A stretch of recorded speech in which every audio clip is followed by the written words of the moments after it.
ভুবনের প্রিয় মুহাম্মদ এলো রে দুনিয়ায়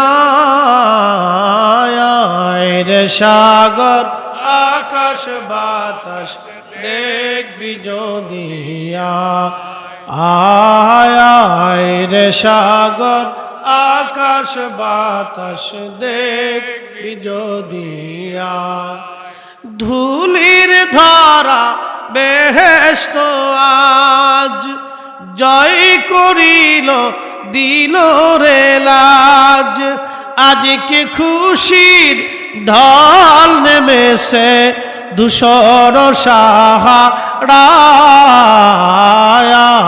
রে সাগর আকাশ বাতাস দেখবি যদি যে জমিনের উপরে আমরা বসে আছি আগামী দিন সেই জমিনের নিচে আমাদের ঘর হবে।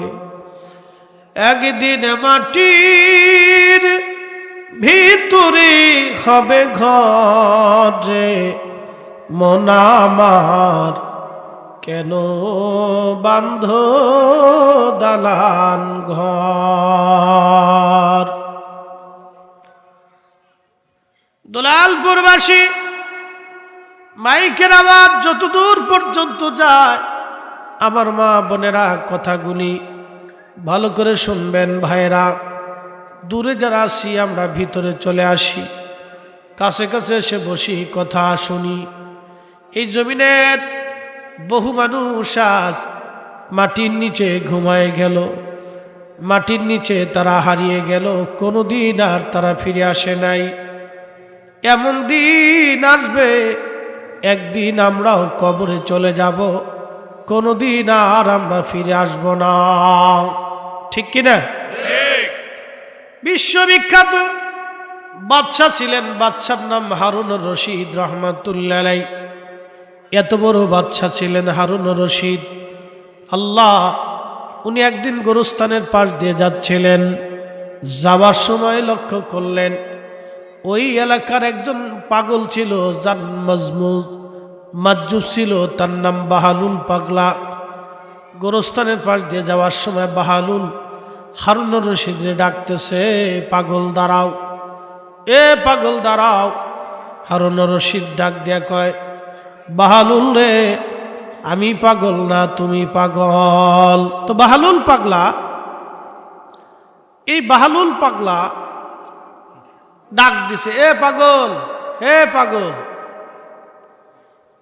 এ পাগল দাঁড়াও। তো হারুন রশিদ বলতেছে, বাহালুল রে আমি পাগল না তুই পাগল। তো বাহালুল ডাক দে কয়, বাদশাহ। তো বাহালুল পাগলা ডাক দে কয়, এ হারুন তুমি পাগল না আমি পাগল। তো হারুন রশিদ বলতেছে, বাহালুল কস কি, আমি কেমনে পাগল হই, মানুষ তো তোরে পাগল কয়। বাহালুল ডাক দে বলতেছে, হারুন আমি কেমনে পাগল হলাম বলো। খলিফা হারুন রশিদ ডাক দেখায়, বাহালুল রে তুই সবসময় গোরস্থানে থাকিস, তুই তো সবসময় গোরস্থানে থাকিস রে বাহালুল, মানুষ তো তোরই পাগল কয় রে বাহালুল। বাহালুল ডাক দেয়া বলতেছে, বাদশাহ বলো, ও বাদশাহ বলো তোমার আগে কে বাদশা ছিল? বলে আমার আগে আমার আব্বা বাদশা ছিল। তিনি কোথায় আছেন? তিনি গোরস্থানে ঘুমানো, তিনি গোরস্থানে ঘুমানো। বাহালুল ডাক দেখে, বাদশা এরপরে তুমি বাদশা হইছ, তোমার ঠিকানা কোন জায়গা হবে এরপরে বলো। বলেই গোরস্থানই তো আমার ঠিকানা। বাহালুল ডাক দেয়া বলতেছে, বাদশা রে তোমার ঠিকানা আমার ঠিকানা একই জায়গা, একই জায়গা হবে। বাদশা রে এবার বুঝো তুমি পাগল না আমি পাগল। আমি জানি কবরে আমার আসতে হবে, সেই জন্য আগেই কবরে চলে আসছি। আর তুমি জানো কবরে আসা লাগবে, তারপরেও তুমি এখনো প্রাসাদে ঘুমাও। এ হারুন খলিফা, আমি জানি গোরস্থানে আমাকে আসতে হবে, এই জন্য আমি আগেই চলে আসছি, দুনিয়া ছাইড়ে দিছি। আর তুমি জানো তোমাকে গোরস্থানে আসতে হবে, আর তুমি এখনো প্রাসাদে পড়ে রইছ, তো তুই পাগল না আমি পাগল বোঝ এবার। খলিফা হারুন বলতেছে, হ্যাঁ ঠিক বলছিস বাহলুল, আমি পাগল। বাহলুল রে, আমি পাগল, ঠিক বলছিস। এই খলিফা হারুন রশিদ এত বড় নেই পরন একজন বাদশা ছিলেন। তার জীবনের একটা ঘটনা শোনাই, খুব মনোযোগ দিবেন। খলিফা হারুন রশিদের দরবারে একটা চিঠি আসলো। চিঠি বর্তমান সিরিয়ার আলেপ্পো, তখন রাজধানী ছিল ইরাকের বাগদাদ। কত বড় সীমানা ছিল আপনাদেরকে বুঝাই। বর্তমানে ইরান, এরপর উজবেকিস্তান, তুর্কমেনিস্তান, তাজাকিস্তান, এরপরে আপনি যদি ধরেন ইরাক, ইয়ামান, ওমান, সৌদি আরব, জর্দান, কাতার, কুয়েত, বাহরাইন, লেবানন, লিবিয়া, ফিলিস্তিন, সিরিয়া, মিশর, Algeria, Nigeria, Sudan, Morocco, Tunisia, কত বিরাট বড় রাজ্য। বাংলাদেশের অন্তত 500 দেশের সমান একটা বিরাট, বাংলাদেশের 500 দেশের সমান একটা বিরাট সাম্রাজ্যের তিনি খলিফা ছিলেন হারুন রশিদ। তার স্ত্রী জুবাইদা টুপি সেলাই করে সংসার চালাইতো, রাজকোষ থেকে একটা করি অর্থ নিত না। একবার জোরে বলা যাবে কি আল্লাহু আকবার। আমাদের দেশে স্বামী একটু অফিসার হইলে বেটির বাওয়ার জালে রাস্তায় আড়া যায় না। কি কথা কর না কে? ঢাকার শহরে গুলশান বড় বাউ কি বাপরে বাপ, তা সিয়ত কি?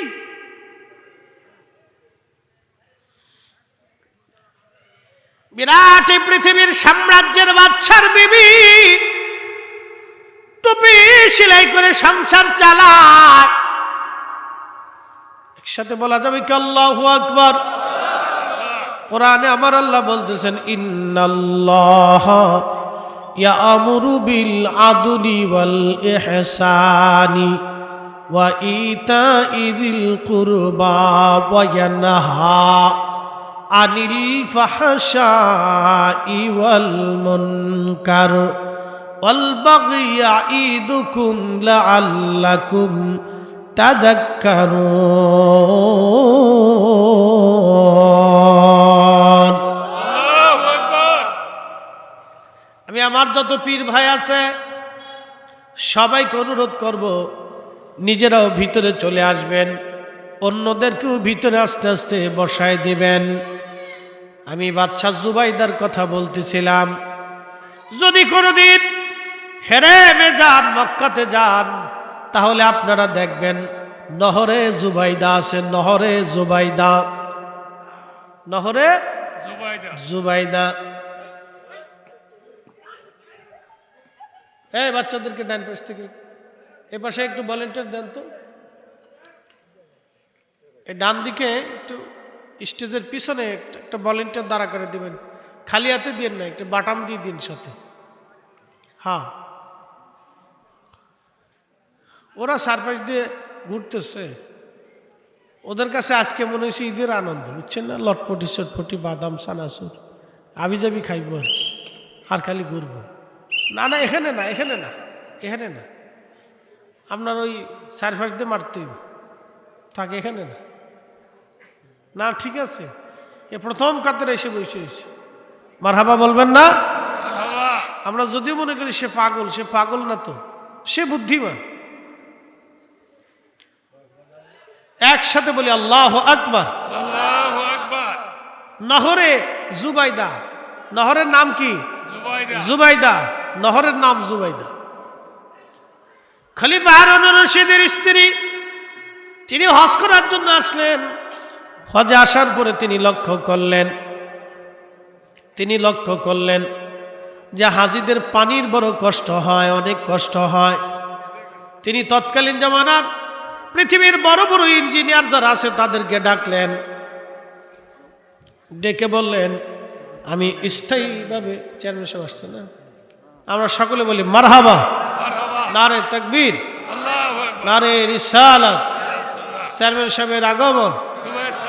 মাশাআল্লাহ, আমাদের দোলালপুর ইউনিয়নের চেয়ারম্যান সাহেব আসছেন, আমরা বলি না মারহাবা?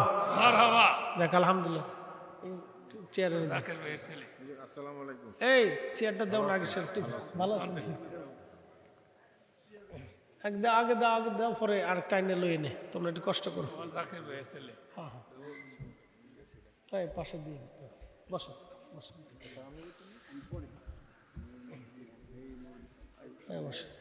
একটু দরুদ পড়ি। আল্লাহুম্মা সাল্লি আলা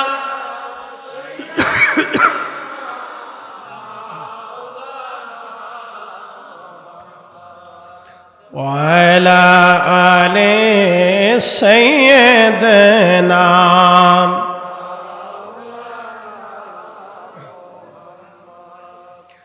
ওই যে খলিফার স্ত্রী জুবাইদা, তিনি হজ করতে আসার পরে তিনি লক্ষ্য করলেন হাজিদের পানির বিরাট কষ্ট হয়।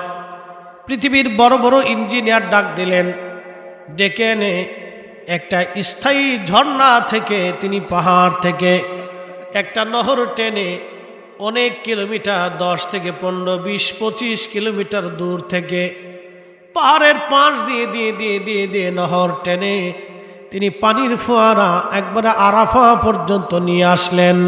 একবার জোরে বলা যাবে কে মারহাবা? যদি যান, এখনো সেই নহরে জুবাইদা আছে, কিন্তু পানির সিস্টেম নাইলে ওটা লাগে না। শত শত বছর ধরে হাজিরা আসি পানি পান করছে, জুবাইদার পানি। খলিফা হারুন রশিদের স্ত্রী জুবাইদা এত আবেদা জাহেদা ছিল, এত পরহেজগার ছিল যে উনি টুপি সেলাই করে সংসার চালাইত। আর আমাদের দেশের কথা কয়ে লাভ নেই, আমাদের দেশ তো মেড ইন ফুচকা। কি কথা কর না কে? মেড ইন ফুচকা, শর্টপুটি, মেড ইন ফুচকা আর মেড ইন শর্টপুটি, এছাড়া তোর কিছু নেই। খলিফা হারুন রশিদের কাছে চিঠি আসছে, চিঠির মধ্যে লেখা, আগা খলিফাতুল মুসলিমিন, আমাদের সিরিয়ার আলেপ্পোতে কোনো বিচারক নাই। 1 মাস হলো বিচারকের অভাবে মানুষ খুবই কষ্ট করতেছে গো খলিফা, বিরাট কষ্ট হয়। আর শহরে চোর ডাকাত বেড়ে গেছে, যেমন এখন পুলিশ দুর্বল হয়ে গেছে, চোর ডাকাত বেড়ে গেছে। যদি আপনি সারা পৃথিবীর বিড়াল মেরে ফেলে দেন, তাহলে মনে করবেন ইঁদুরের জ্বালায় ঘরে ঘুমাইতে পারবেন না, ইঁদুরের রাজত্ব বাড়বে। আর সারা পৃথিবীর কুত্তা যদি মেরে ফেলাই দেন, শিয়ালের জ্বালায় মুরগি পালতে পারবেন না, ঠিক কিনা? এই জন্য প্রশাসক যদি দুর্বল হয়ে যায়, তাহলে চুরি ডাকাতি বাড়বে। এটাকে সবসময়ের জন্য স্ট্রং রাখতে হয়, তাহলে বিপদ আছে। তাহলে প্রশাসন যদি স্ট্রং না রাখে কোনো সরকার, সে দেশ চালাইতে পারবে না। চুরি ডাকাতি রাহাজানি খুন খারাপি মারামারি ধরাধরি এগুলো চলতে থাকবে। কারণ আমরা সাধারণ মানুষ, হুঁশ জ্ঞান কম, কেন সময় কি করে বসি নিজেরাও বুঝি না। আর সুযোগ পেলে অপরাধ প্রবণতা আমাদের বেড়ে যায়। এই জন্য প্রশাসকদেরকে খুব শক্ত থাকতে হবে। তো খুব মনোযোগ দিয়ে খলিফা চিঠি লিখে দিলেন, আগামী 1 মাসের মধ্যে, আগামী 7 দিনের মধ্যে নতুন বিচারক যাবে। খলিফা বিচারক পাঠিয়ে দিলেন। আহা, 7 দিন আগেই বিচারক পৌঁছে গেল। বিচারক চলে যাওয়ার পরে লোকেরা এক বুড়িমাকে ধরে নিয়ে আসছে বিচার করার জন্য। এক বৃদ্ধা নারী ধরে নিয়ে আসছে বিচার করার জন্য। বৃদ্ধা নারীকে ধরে নিয়ে আসার পরে আল্লাহু আকবার, বিচারক সকালবেলা বললেন, ফজরের নামাজ পড়ে বিচারে বসছেন। লোকেরা ধরে নিয়ে আসছে বৃদ্ধা নারী। বিচারক জিজ্ঞেস করলেন, ব্যাপার কি? এই বৃদ্ধা নারীকে তোমরা কেন ধরে নিয়ে আসছো? লোকেরা বলল, বিচারক কাজী সাহেব, এই মহিলা রুটির দোকানে রুটি চুরি করতে যায় ধরা পড়ছে, এই জন্য আমরা তাকে ধরে নিয়ে আসছি। রুটির দোকানে রুটি চুরি করতে যাইয়া এই মহিলা ধরা পড়েছে, এই জন্য তাকে ধরে নিয়ে আসছি। বিচারক এবার ডাক দিয়ে বলতেছেন, বিচারক ডাক দিয়ে বলতেছে, বুড়িমা তুমি কি চুরি করছনি? বুড়িমা ডাক দিয়ে বলতেছে, হা বিচারক আমি চুরি করেছি। বিচারক মহোদয় ডাক দিয়ে বলতেছেন, বুড়িমা তুমি চুরি কেন করছো বলো? বুড়িমা ডাক দিয়ে বলতেছে, বিচারক আমি চুরি করেছি, আমার ঘরের মধ্যে এতিম 3টা নাতি বাচ্চা আছে, আমার ছেলে এবং বৌমা দুজনই মারা গেছে, তাদের 3টা সন্তান আমার কাছে দিয়ে গেছে, তারা এতিম, এই এতিম আমি লালন পালন করি। বুড়িমা ডাক দিয়ে বলতেছে, বিচারক আজকে 7 দিন হলো আমার ঘরের মধ্যে কোনো খাবার নাই, আমি অতিষ্ঠ হইয়া খাবারের অভাবে আমি আজকে এই রুটির দোকানে এতিম বাচ্চাদের মুখের দিকে তাকাইয়া আমি বৃদ্ধাকালে রুটির দোকানে রুটি চুরি করার জন্য আমি আসছি, আমি চোর। আল্লাহর আইন অনুযায়ী আপনি আমার ফয়সালা করে দেন, আমি বুড়ি বৃদ্ধাকালে চুরি করতে আসছি, আমি আসলেই চোর। বিচারক এই কথা শোনার পরে বিচারকের মন আস্তে করে নরম হয়ে গেল, চোখ দিয়ে পানি চলে আসলো। একজন বৃদ্ধা নারী তার এতিম সন্তানদেরকে, এতিম নাতিনদেরকে খাওয়ানোর জন্য আজকে তার ঘরে খাবার নাই, আজকে তার ঘরে খাবার নাই, 7 দিন পর্যন্ত খাবার নাই। এই বুড়িমার ঘরে খাবার যে নাই, এই তো খাবার পৌঁছানোর কথা ছিল রাষ্ট্রের, রাষ্ট্র তার কাছে খাবার পৌঁছায় নাই, রাষ্ট্র ব্যর্থ হয়েছে, খলিফা ব্যর্থ হয়েছে, খলিফা তার ঘরে খাবার পৌঁছাইতে পারে নাই। বিচারক ডাক দিয়ে বলতেছে, ও লোকেরা আমি আজকে বিচার ফয়সালা দেব না, আগামীকাল সকালবেলা ফজরের নামাজের পরে আমি বিচার ফয়সালা দিব। তবে আগামীকাল যিনি নগর প্রধান আছেন, অর্থাৎ শহরের যিনি প্রধান, তিনি উপস্থিত থাকবেন, এবং শহরের নিরাপত্তা পুলিশ প্রধান যিনি, তিনি উপস্থিত থাকবেন, এবং শহরের যিনি খাদ্য অধিদপ্তরের প্রধান তিনি উপস্থিত থাকবেন, এবং শহরের ধনী ধনী ব্যক্তি যারা আছে তারা উপস্থিত হবে। আমি সবার সামনে কালকে বিচার করব। একবার জোরে বলা যাবে আল্লাহু আকবার।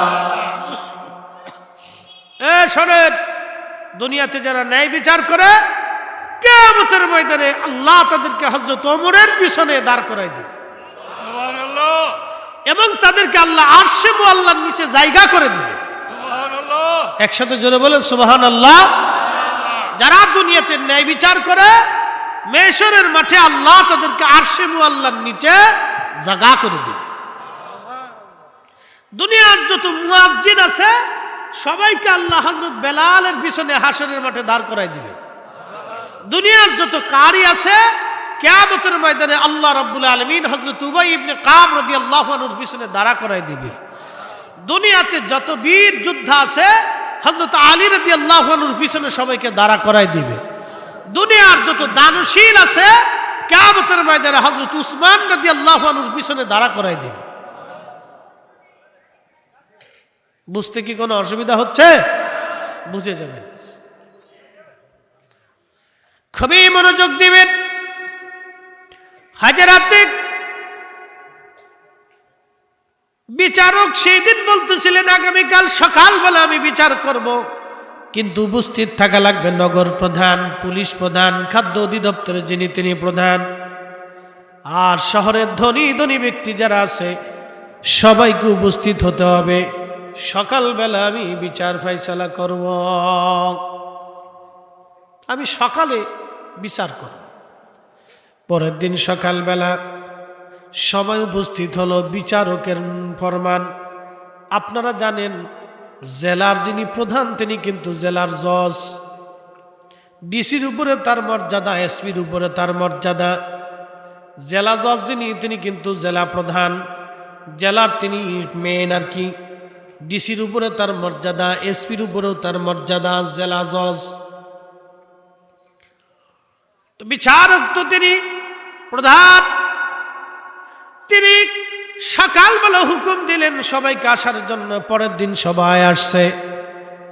বিচারক মহিলাকে কাঠগড়ায় দাঁড়া করায় রাখলো, বলল এই নারী কালকে রুটির দোকানে রুটি চুরি করতে যে ধরা পড়েছে, তিনি অকপটে স্বীকার করেছেন তিনি চোর।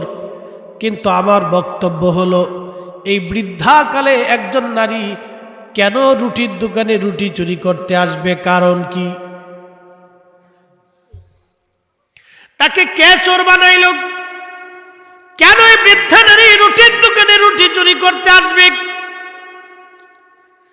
তার ঘরে 3টে এতিম বাচ্চা ছিল।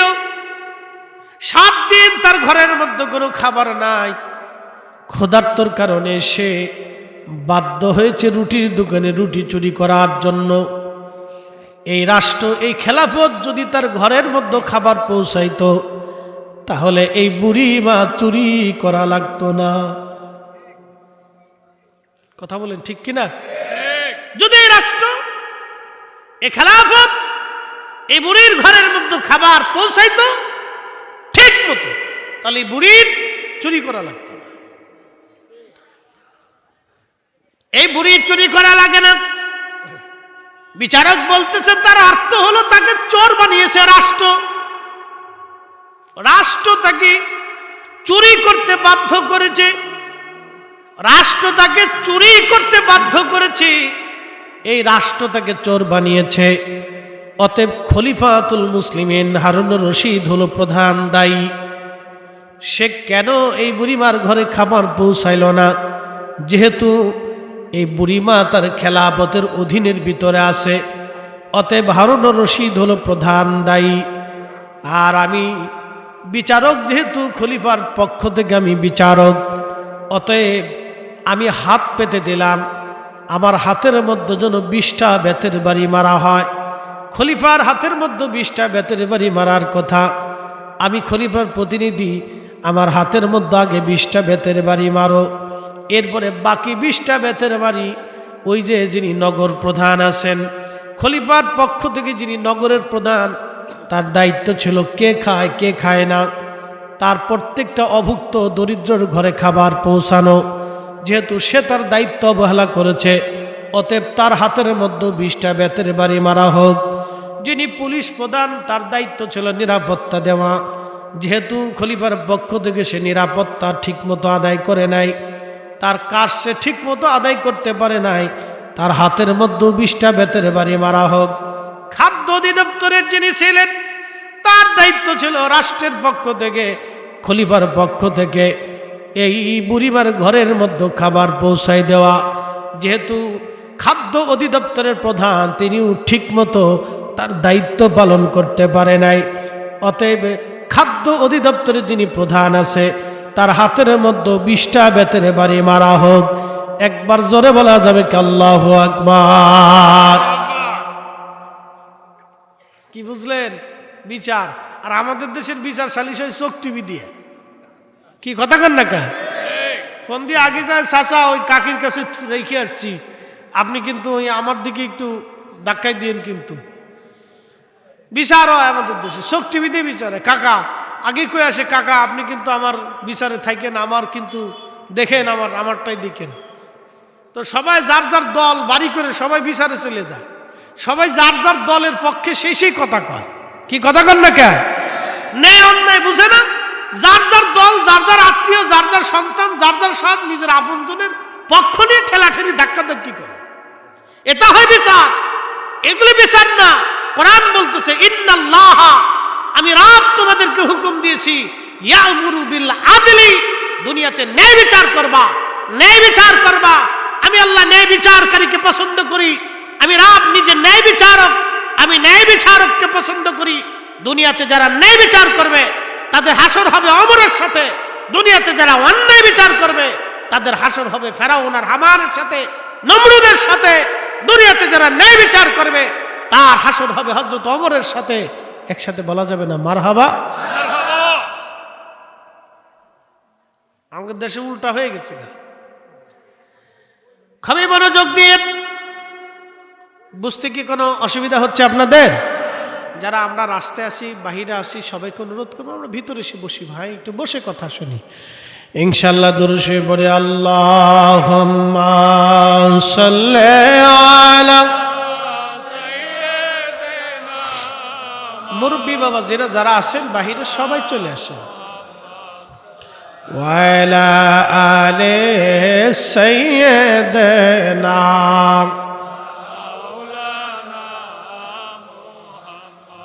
ত্রিভুবনের প্রিয় মুহাম্মদ এলো রে দুনিয়ায় রে সাগর আকাশ বাতাস দেখবি যদিয়া আয় রে সাগর আকাশ বাতাস দেখবি যদিয়া ধুলির ধারা বেহেশত আজ জয় করিল দিল রে লাজ আজকে খুশির ঢল নেমেছে ধূসর সাহারায় রে সাগর আকাশ বাতাস দেখবি যদিয়া আয় রে সাগর আকাশ বাতাস দেখবি যদিয়া। আমার রসুল যদি না আসতো পৃথিবী অন্ধকারেই থাকতো, ঠিক কিনা? এই মানবতা, এই যে মুক্তি, সুন্দর দিশা, সুন্দর রাস্তা পৃথিবীর কোনো মানুষ কোনোদিন পেত না। পৃথিবী অন্ধকারেই থাকতো। আমার রসুল আসার কারণে দুনিয়া এত সুন্দর হয়েছে। বন্ধু খুব মনোযোগ দিয়ে কথাগুলি শুনবেন। খলিফা হারুনুর রশিদের কথা বলছিলাম। সেই দিন বিচারক বলল ধনী ধনী ব্যক্তি যারা আছে তাদেরকেও বাকি 20টা বেতের বাড়ি তাদেরকেও মেরে দেয়া হোক। খলিফা বিচারক বলতেছিলেন শোনো, এই মহিলা বৃদ্ধা নারী তিনি চুরি করেছেন, আমি তার জন্য 100টা বেত্রাঘাত নির্ধারিত করলাম। আল্লাহর আইন অনুযায়ী চোরের শাস্তি ছিল হাত কেটে দেওয়া। যেহেতু লোকটা বৃদ্ধা, অতএব আমি বিচারক হিসাবে হাত কাটাটা মওকুফ করে দিলাম। 100 বেত্রাঘাত নির্ধারিত করলাম। এই 100 বেতের বাড়ির মধ্যে 20টা বেতের বাড়ি খলিফার জন্য নিযুক্ত করা হলো। বাকি 80টা বেতের বাড়ি এই যে শহরের নগরের যিনি প্রধান আছেন, পুলিশ প্রধান আছেন, খাদ্য অধিদপ্তরের যিনি প্রধান আছেন এবং শহরের ধনী ধনী ব্যক্তি যারা আছেন তাদের জন্য বাকি 20টা বেতের বাড়ি নিযুক্ত করলাম। কারণ ধনীরা যদি গরিব মানুষের বাড়ি খোঁজ নিয়ে রাত্রিবেলা খাবার খাইতো তাহলে এই বুড়িমার চুরি করা লাগে না। ধনীরাও সমানভাবে অপরাধী। একবার জোরে বলা যাবে কি আল্লাহু আকবার। আচ্ছা আপনাদেরকে বলি, মসজিদে কি কোনো বৈষম্য আছে? প্রথমে যে আসবে সেই দাঁড়াবে, কথা ঠিক কিনা? যদি মসজিদের মুতল্লি এসে কাউকে সামনে থেকে পিছনে সরাই দেয় তাহলে বুঝতে হবে যে মুতল্লি হকের উপরে নাই, ঠিক কিনা? তবে হ্যাঁ, কেউ যদি মুতল্লি মহোদয়কে সম্মান করার জন্য তার জায়গা ছেড়ে দিয়ে ওনাকে জায়গা দেয় সেটা ভিন্ন কথা। মসজিদে যে আগে যাবে তার জায়গা বরাদ্দ হলো, সে চুপচাপ বসে গেল। তো মনোযোগ দিবেন, চুপিচাপি সে বসে গেল। এরপরে যে গেল চেয়ারম্যান সাহেব এখানে উপস্থিত, তিনি যদি পরে আসেন তিনিও পিছনের কাতারে চুপচাপ বসে যাবেন, তারও সামনে যাওয়ার অধিকার নাই। তবে কেউ যদি সামনে থেকে সরে এসে ওনাকে জায়গা করে দেয় সেটা ভিন্ন কথা। কিন্তু উনি ইচ্ছা করে জোর করে সামনে যাইয়া একজনকে সরাই দেও এখানে দাঁড়াইতে পারবেন না। এটার নাম আল্লাহর ঘর, এখানে আল্লাহর আইন চলে, দুনিয়ার কারো আইন চলে না। কথা বলেন ঠিক কিনা? তাহলে ইসলামে কি কোনো বৈষম্য আছে? সব সমান। সব কি যারা বলেন সব কি? এই জন্য আমাদের ওখানেও যা দেখবেন সব মাটির বাসন, সব মাটির বিছানা। আমরা যারা আমাদেরও মাটির বাসন। আপনারা যা খান আমরা একই খাবারই খাই। প্রিয় উপস্থিতি, সবার জন্যই সমান। খুব মনোযোগ দিবেন, কথাগুলি শুনবেন। বাবা আমার খলিফা বিচারক বিচার রায় দিয়ে দিলেন। সবার হাতের মধ্যেই কষে কষে বেতের বাড়ি মারা হলো। এরপরে বিচারক বললেন, আমি এই মহিলার জন্য আমি 300 দিনার বা দেরহাম আমি জরিমানা ধার্য করলাম। 100 দেরহাম সরকারি রাষ্ট্র কোষাগারে জমা করা হবে, বাকি 20 দেরহাম ওই রুটির দোকানদারকে দেওয়া হবে, আর বাকি 180 দেরহাম এই মহিলার হাতে দিয়ে দেওয়া হবে। আর এই অর্থগুলি কারা দিবে? যেহেতু এই অর্থ দিবে খলিফার পক্ষ থেকে আমি প্রতিনিধি, অতএব আমি বিচারকের পক্ষ থেকে 50 দেরহাম জমা করলাম, বাকিরাও যেন 50 দেরহাম করে দিয়ে দেয়। অর্থ মন্ত্রণালয় দুঃখিত, যিনি নগর প্রধান তিনি 50 দিলেন, এরপরে পুলিশ প্রধান 50 দিলেন, এরপরে আপনার ওই যে কি বলে আপনার খাদ্য অধিদপ্তর 50 দিলেন। ধনীরা কিছু কিছু দিয়ে 300 দেরহাম হয়ে গেল। 100 দেরহাম রাষ্ট্রীয় কোষাগারে জমা হয়ে গেল, আর 20 দিরহাম রুটির দোকানদারকে দিয়ে দেওয়া হলো, আর 180 দেরহাম নিজের কাছে মহিলার কাছে দিয়ে বললেন, বুড়ি মা, আপনি যেহেতু বুড়ি এতিম বাচ্চা নিয়ে থাকেন, আপনার এই এতিম বাচ্চাদেরকে নিয়ে 180 দেরহাম নিয়ে আপনি খাবেন, আর 1 মাসের মধ্যে আপনি খলিফা হারুনুর রশিদের রাজ দরবারে যাবেন। ওনার রাজ দরবারে গেলে খেলাফতের খলিফা রাজ দরবারে সবার সামনে আপনার কাছে ক্ষমা চাইতে বাধ্য হবে। একবার জোরে বলা যাবে কি আল্লাহু আকবার। এবার এই মহিলা বিচার দেখেন, কি চমৎকার বিচার ছিল সেই দিন। তার স্ত্রী জুবাইদা নহরে জুবাইদা বানিয়ে দিছে, কাবাতে এখনো সেটা আছে। তো খলিফাতুল মুসলিমিন হারুনুর রশিদ রাজ দরবারে, মহিলা ধীরে ধীরে 1 মাস পরে সুদূর সিরিয়ার আলেপ্পো থেকে ইরাকের বাগদাদে আসছে। সেই দিন প্রায় বহুদিন সফর করে সে ইরাকের বাগদাদে আসছে, খলিফার সাথে দেখা করবে, খলিফা তার কাছে ক্ষমা চাবে। একসাথে বলবেন মারহাবা। আর আমরা ক্ষমা কি জিনিস এটা ভুলেই গেছি, ঠিক কিনা? আমরা ভুলে গেছি। ওই মহিলা ধীরে ধীরে ধীরে ধীরে তিনি খেলাফতের রাজ দরবারের ভিতরে ঢুকতেছিলেন। আল্লাহু আকবার। বিরাট বড় রাজ দরবার, খলিফার রাজ সিংহাসনে বসা, উনি খলিফার সামনে ধীরে ধীরে আসতেছেন। বৃদ্ধ মহিলাকে দেখে খলিফা তার আসন থেকে নেমে হেঁটে হেঁটে খলিফার সামনে আসলেন। হাজার হাজার মানুষ, 2 পাশে মন্ত্রী পরিষদ, জ্ঞানী গুণী আলেম ওলামা দাঁড়ানো। খলিফা রাজকোষ থেকে সিংহাসন থেকে নেমে হেঁটে হেঁটে মহিলার কাছে আসলো। মহিলার কাছে আসার পরে মহিলা খলিফার দিকে তাকে আশ্চর্য হলো। দেখতেছে সেই দিনের বিচারক, যেই দিন বিচার করেছিল সেই বিচারক অন্য কেউ না, সেই বিচারক আজকে তার সামনে যে দাঁড়িয়ে আছে ইনি মুসলিম মিল্লাতের খলিফা হারুনুর রশিদ। একবার জোরে বলা যাবে কি আল্লাহু আকবার। তেলের গাড়ি তেলে চলে,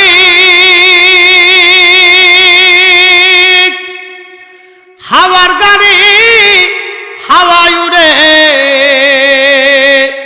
বিনা তেলে চালায় গাড়ি নবী সুলাইমান। আমরা সেই মুসলমান।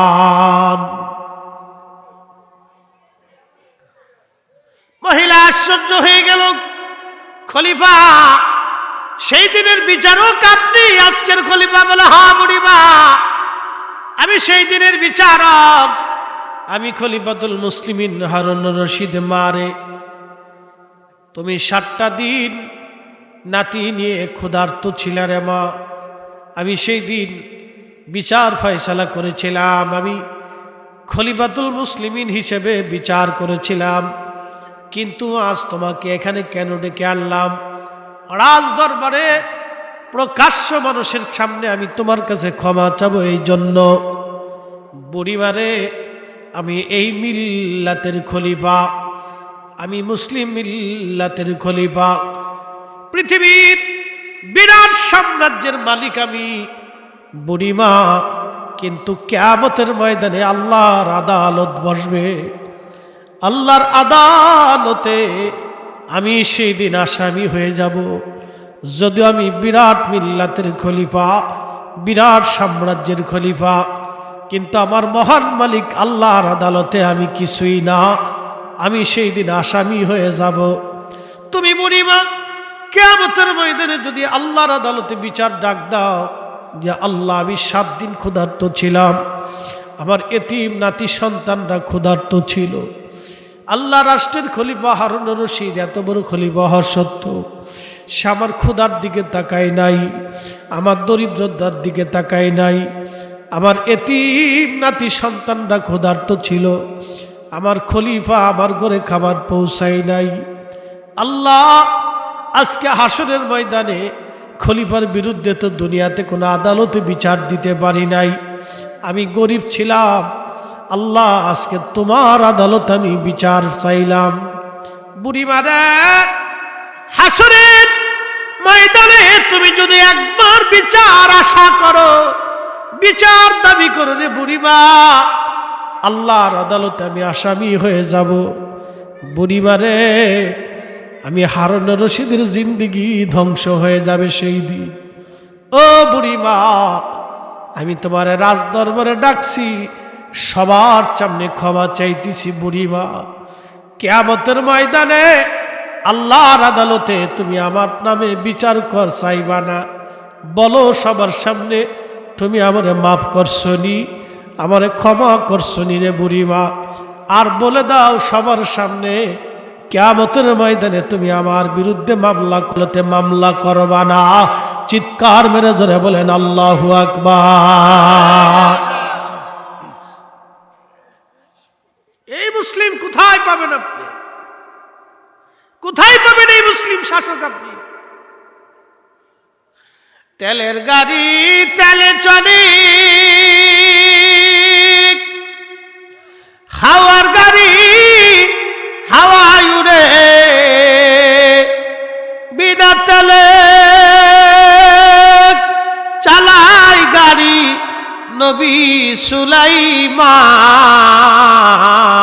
আমরা সেই মুসলমান। আল্লাহর নবী বললেন আস-সুলতানু জিল্লুল্লাহি ফিল আরদ, খলিফা যারা, সুলতান যারা, রাজা যারা, বাদশা যারা হবে তারা জমিনে আল্লাহর ছায়া, আল্লাহর ছায়া, আল্লাহর ছায়া। আল্লাহ যেমন জমিনে ছায়া দিয়ে রাখেন, হিন্দুকেও আল্লাহ খাবার দেন, ধনীকেও আল্লাহ খাবার দেন, গরিবকেও আল্লাহ খাবার দেন। কথা বলেন ঠিক কিনা?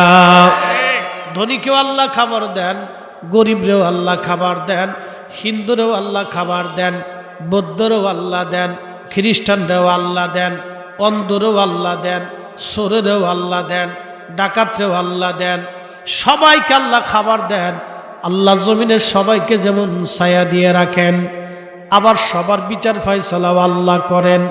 অপরাধ করলে শাস্তি দিবেন এবং যারা ভালো কাজ করবে তাদের উত্তম প্রতিদান আল্লাহ নিজেই দিবেন। জমিনে শাসকরা হচ্ছে আল্লাহর ছায়া, শাসক গোষ্ঠীরা ওই রকম জমিনে সবাইকে সমান চোখে দেখবে, সমস্ত প্রজারা তার সমান হবে। সন্তানকে যেমন চোখে দেখে শাসক গোষ্ঠীরা প্রজাদেরকে অমনভাবে দেখতে হবে। যারা নেতৃস্থানীয় থাকবে তার অধীনস্থ যারা থাকবে সবাইকে সমান চোখে দেখবে। নিজের সন্তানকে যেমন দেখে অধীনস্থদেরকে অমনভাবে দেখবে। আল্লাহর নবী বললেন শাসকরা যদি প্রজাদেরকে ওই রকম চোখে দেখে তাহলে বুঝবা সে অরিজিনাল শাসক। আস-সুলতানু জিল্লুল্লাহি ফিল আরদ, সে আল্লাহর দেওয়া আমানত ঠিক মতো আদায় করবে। আর যদি ঠিক মতো সে তার দায়িত্ব পালন না করে তাহলে আল্লাহর দেওয়া আমানত সে পালন করবে না, আদায় করবে না। একটু দুরূদ শরীফ পড়েন, আল্লাহুম্মা সাল্লি আলা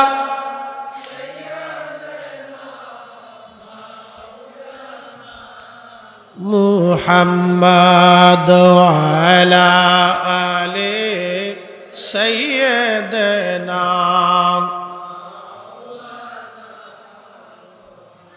লা ইলাহা ইল্লাল্লাহ লা ইলাহা লা ইলাহা ইল্লাল্লাহ ভিতরে নিয়ে বসো আসবি রব্বি জাল্লাল্লাহ মা ফি কলবি গায়রুল আহা নূর মুহাম্মদ বলি নূর মুহাম্মদ পড়ি লা ইলাহা ইল্লাল্লাহ লা ইলাহা লা ইলাহা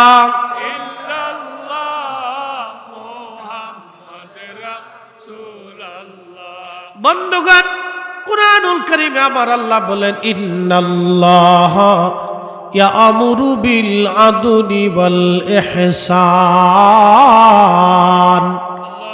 আমি আল্লাহ তোমাদেরকে নির্দেশ প্রদান করলাম দুনিয়াতে তোমরা ন্যায় করবা অন্যায় করবা না এরপরে আমার আল্লাহ পাক বলতেছেন শোনো ওয়া ইতাইদিল কুরবা ওয়া ইয়ানহা আনিল ফাহশাই ওয়াল মুনকার হে বান্দা দুনিয়াতে তুমি মানুষকে ইহসান করবা দয়া করবা একসাথে বলবেন আল্লাহু আকবার মানুষকে কি করবা জোরে বলেন জোরে জোরে জোরে দয়া আল্লাহ রাসূল বলেছেন ও উম্মত তুমি জাহান্নাম থেকে বাঁচো একটা খেজুর খাওয়াইয়া হলেও জাহান্নাম থেকে বাঁচার চেষ্টা করো তুমি তোমার ভাইকে একটা খেজুরের দানা খাওয়াইয়া হলেও জাহান্নাম থেকে বাঁচার চেষ্টা করো একসাথে বলবেন না মারহাবা আমার মিলাদের জিলাপি নিয়ে যারা নাক ছিটকেন তারা ভালো করে বুঝে যান মিলাদ শরীফের জিলাপি নিয়ে নাক ছিটকেন না এদেশের বহু মা সন্তানদের 2-4-6 মাস জিলাপিও খাওয়াইতে পারে না আল্লাহ রাসূল বলেন উম্মত তোমরা জাহান্নাম থেকে বাঁচো তোমার একটা ভাইকে একটা খেজুরের দানা হয়ে হলো খাওয়াইয়া হলো জাহান্নাম থেকে বাঁচো জাহান্নাম থেকে বাঁচো তোমরা যদি তা খাওয়াইতে না পারো তাহলে অন্তত তোমার ভাইয়ের সাথে মুস্কি হাসি দিয়ে হলো জাহান্নাম থেকে বাঁচার চেষ্টা করো একসাথে বলবেন না মারহাবা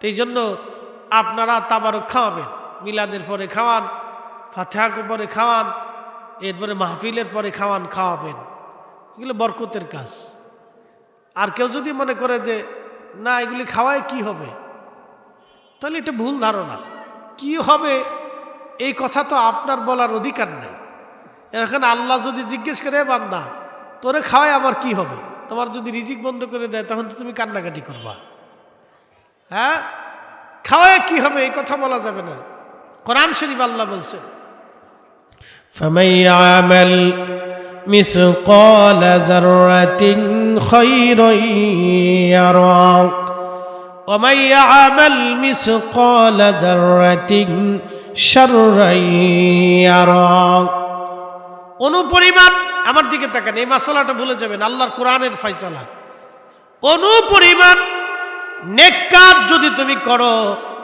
তারও ফয়সালা তারও প্রতিদান আমার আল্লাহ তোমাকে দিয়ে দিবে একবার জোরে বলা যাবে কি মারহাবা অনুপরিমাণ নেক কাজ যদি তুমি করো তারও প্রতিদান আল্লাহ তোমাকে দিয়ে দিবে অনুপরিমাণ নেক কাজ যদি করো তারও প্রতিদান আল্লাহ তোমাকে দেবেন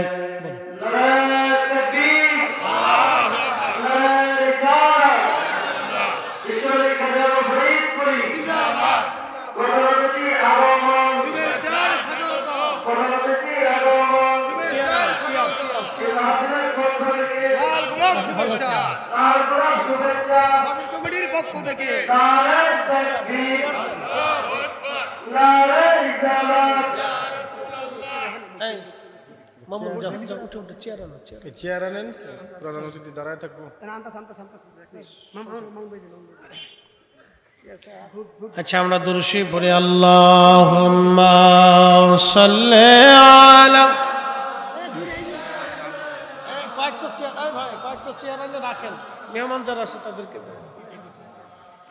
وعلى آل سيدنا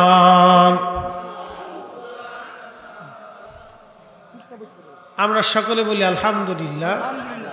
আমাদের মাননীয় প্রধান অতিথি জনাব ইকবাল হোসেন ভূঁইয়া সাহেব, রুকসানা এন্টারপ্রাইজ এর প্রোপাইটার, বিশিষ্ট ব্যবসায়িক, তিনি আমাদের মাঝে আসছে। আমরা সকলে বলি আলহামদুলিল্লাহ।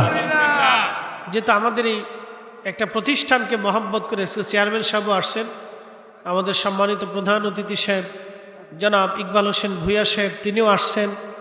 আমরা আমাদের সকলের পক্ষ থেকে তাদেরকে অভিনন্দন জানাই, ঠিক কিনা? আল্লাহ তাদের হায়াতে এবং জীবনে, আল্লাহ রুটিতে রুজিতে, সন্তানে, আল্লাহ সংসারের জন্য বরকতে কামেলা আজেলা দেয়, বলে না আমিন। কারণ এই সমস্ত ধর্মীয় প্রতিষ্ঠানে, এই সমস্ত স্থাপনাগুলিতে আমার ভাইরা এসে আমাদেরকে সহযোগিতা করছে, সমর্থন দিয়ে তিনারা একটা সহযোগিতা করছেন। শোনেন, আপনারা যা আসছেন এটাও একটা সহযোগিতা। এই যে মাদ্রাসায় কোরআন তেলাওয়াত হবে, নেকি কি আপনারা পাবেন না? আসতে হলো কেন? পাবেন না? দান যে করে, শোনেন একটা মাসলা মনে রাখবেন, যে দান করে সে নেকি পায়, যে দান করার জন্য উৎসাহিত করে সেও নেকি পায়, যে দান করার কাজে সাহায্য করে সেও নেকি পায়। অর্থাৎ আপনি 100 টাকা দান করছেন, এই 100 টাকা দান করলে যে সওয়াব হবে, আপনি একজনকে উৎসাহিত করছেন, সেই জন্য ওই 100 টাকারই সওয়াব হবে। এবং আপনি ওই 100 টাকা নিজ হাত দিয়ে ধরে বা ওই বাড়ি পর্যন্ত পৌঁছায় দিয়েছেন, এটার জন্য আপনি নেকি পেয়ে যাবেন। একসাথে বলবেন না মারহাবা? এই জন্য এগুলি আপনাদেরকে বুঝতে হবে যে আমাদের সম্মানিত অতিথিরা আসছেন, তিনারা আমাদেরকে এসে আমাদের এই কাজে সহযোগিতা করছেন, তেনারা সমর্থন দিয়ে এই প্রতিষ্ঠানকে তেনারা মহাব্বত দেখিয়েছেন। এই জন্য আমরা তাদের কাছে কৃতজ্ঞ এবং আমরা তাদেরকে মোবারকবাদ জানাই। আল্লাহ তাদের দুনিয়া আখিরাতে তারাক্কি নসিব করুন, বলে না আমিন। আমার আলোচনা দীর্ঘায়িত আমি করব না, একবারে বেশি লম্বা করব না, খুব মূল ডিপলি আলোচনা, আমি মূল আলোচনা করে ফেলছি। এখন শুধু আপনাদেরকে নিয়ে দুটি কথা। তাহলে বলেন যে আল্লাহর নবী বললেন একটা খেজুর দানা দিয়ে হলেও তুমি তোমার ভাইকে মেহমানদারি করাও। একসাথে বলবেন না মারহাবা? আচ্ছা, আপনারা রোজা রাখেননি? রোজা, আচ্ছা আলহামদুলিল্লাহ। যারা রোজা রাখেন ইফতার করান না? করান। দেখেন রোজা রাখনেওয়ালা আর ইফতার করনেওয়ালার সওয়াব কেমন, ভালো করে দেখেন। এখান থেকে অনেক কিছু বুঝে যাবেন, আমি শিখাই দিচ্ছি। প্রিয় উপস্থিতি, রোজা রাখলেন, ইফতার করাবেন। আল্লাহর নবী বলেন উম্মত রে, তোমার ভাইকে তোমরা ইফতার করাও। সাহাবীরা বলেন ইয়া রাসূলুল্লাহ, ইফতার করানোর মতো সবার তো সামর্থ্য নাই। নবীজি বললেন একটা খেজুর দানা খাওয়াইয়া হলেও ইফতার করাও। সাহাবীরা বলেন ইয়া রাসূলুল্লাহ, একটা খেজুর খাওয়ানোর সামর্থ্য অনেকের নাই। নবীজি বললেন তাহলে 1 পেয়ালা দুধ দিয়ে হলে ইফতার করাও। সাহাবীরা বলেন হুজুর, 1 পেয়ালা দুধ দিয়ে ইফতার করানোর মতো সামর্থ্য অনেকের নাই। নবীজি বললেন সাহাবীরা রে, তাহলে 1 পেয়ালা পানি দিয়ে হলেও ইফতার করাও। তারপরও যারে ইফতার করাইবা, যে কয়জনকে ইফতার করাইবা, একজন রোজাদারকে ইফতার করাইলে 1 পেয়ালা পানি দিয়ে হলেও যদি তুমি ইফতার করাও, তাহলে আমার আল্লাহ তোমার আমলনামায় একটা কবুল রোজার সওয়াব লিখে দেবে। এখান থেকে খাওয়ানোর মর্তবা বুঝে যাবেন যে মানুষকে খাওয়াইলে আল্লাহ মাহরুম করে না। একজন রোজাদারকে 1 পেয়ালা পানি খাওয়াইছেন, তাতেই আপনার একটা কবুল রোজার সওয়াব হয়ে যাবে। তার রোজা হোক বা না হোক, আপনারটাও হোক বা না হোক, কিন্তু ইফতার করানোর কারণে কবুল রোজার সওয়াব পাবেন। একসাথে বললেন আল্লাহু আকবার। আবার ভাইবেন না যে আমি রোজা রাখবো না কিন্তু সারা বছর ইফতার করাবো, এই চিন্তা করেন না। কারণ রোজা যদি না রাখেন তাহলে ফরজ তরকের একটা কঠিন শাস্তি আছে, এই শাস্তি আপনাকে আবার পেতে হবে।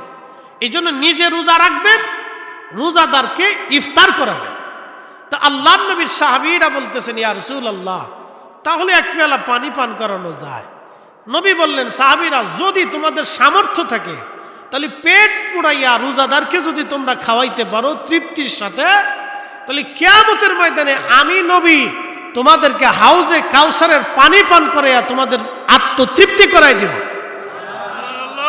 একসাথে বলেন আল্লাহু আকবার। তাহলে রোজাদারকে যদি কেউ তৃপ্তি সহকারে খাওয়ায়, কিয়ামতের ময়দানে আল্লাহ রাসূল বলতেছেন আমি গ্যারান্টি দিলাম তোমাকে আমি হাউজে কাউসারের পানি পান করাই দেব। তাহলে আপনি এখানে দেখেন এগুলি এই জন্য কি কোনো নেক কাজকে ছোট করে দেখবেন না। অনেক সময় বলে মিলাদ, হ্যাঁ বেদাত, এ কেন করতে যাব? আমি আমার ওই ভাইকে বলবো, ভাই মিলাদে কি হয়? প্রথমত কোরআন শরীফ তেলাওয়াত হয়, প্রত্যেক হরফে কয় নাকি? কথা কন না কেন? তাহলে মিলাদ যদি কেউ না পড়ায় তাহলে পরে 10 নেকি থেকে মাহরুম হলো। আর মুসলমানের ঘরে কোরআন তেলাওয়াত হবে না তো হবে কার ঘরে? প্রত্যেক মুসলমানের ঘরে ঘরে আল্লাহর কোরআন রসুলের দুরূদ চালু হওয়া উচিত। কথা কোন ঠিক কিনা? তো মিলাদ শরীফের মাধ্যমে কোরআন তেলাওয়াত হলো, এরপরে দুরূদ শরীফ শুরু হলো। তাহলে প্রত্যেক দুরুদে কয় নেকি? 10 নেকি। কয়টা গুনাহ মাফ? 10টা গুনাহ মাফ। কয়টা রহমত? 10টা রহমত। তাহলে এই যে দুরূদ শরীফ থেকে যদি বন্ধ করে দেন তাহলে এই মানুষগুলি বঞ্চিত হয়ে গেল। তাহলে এখন লাভ হইল কার আর লস হইল কার? লাভ হইছে শয়তানের, লস হইছে ইমানদারের। কথা কন না কে ঠিক কিনা? তাহলে দুরুদ মিলাদ এগুলি ঘরের ভিতরে চলার দরকার আছে কিনা নাই? এই যে মাদ্রাসার তলবে এলেমকে নিয়ে আপনি কোরআন খতম দিলেন, কি খতম? কোরআন খতম দিলেন। কোরআন খতমে প্রত্যেক হরফে হরফে 10টা নেকি হবে। কয়টা নেকি হবে? আচ্ছা, মুসলমানের ঘরে যদি কোরআনের আওয়াজ না হয় তাহলে কার ঘরে কোরআনের আওয়াজ হবে বলেন তো? প্রত্যেক মুসলমানের ঘরে ঘরে কোরআনের আওয়াজ হওয়ার দরকার। কথা ঠিক কিনা? আমি আপনাকে আরো বুঝাইতেছি। খাদেম রাসূল হযরত আনাস তিনি সারা রাত্র কোরআন খতম দিতেন। খতম শেষ হয়ে গেলে তিনি ওনার 100-র উপরে সন্তান ছিল, এই সন্তানাদিদেরকে নিয়ে তিনি দোয়া করতেন আর বলতেন, আমার সন্তানরা, আমি মাসুক নবীর কাছ থেকে শুনছি কোরআন খতমের পরে যে দোয়া হয় এই দোয়া আল্লাহর কাছে কবুল হয়ে যায়। তাহলে বলেন তলবে ইলমদেরকে ডাইকে নিয়ে কোরআন খতম দিয়ে মিলাদ শরীফ পরে দোয়া করলে দোয়া কবুল হয় কিনা? তাহলে এই কোরআন খতমের দরকার আছে কিনা নাই? আছে। সাহাবে রাসূল নিজে দিয়েছেন, আর আপনি না মানলে তো আপনার জোর করে মানা যাবে না। খাদেমুর রাসূল নিজে কোরআন খতম দিতেন তার বাড়িতে, দিয়ে সন্তানাদি নাতিপুতি নিয়ে একসাথে দোয়া করতেন আর বলতেন আমার মাসুকের কাছ থেকে শুনছি কোরআন খতমের পরে দোয়া করলে দোয়া কবুল হয়ে যায়।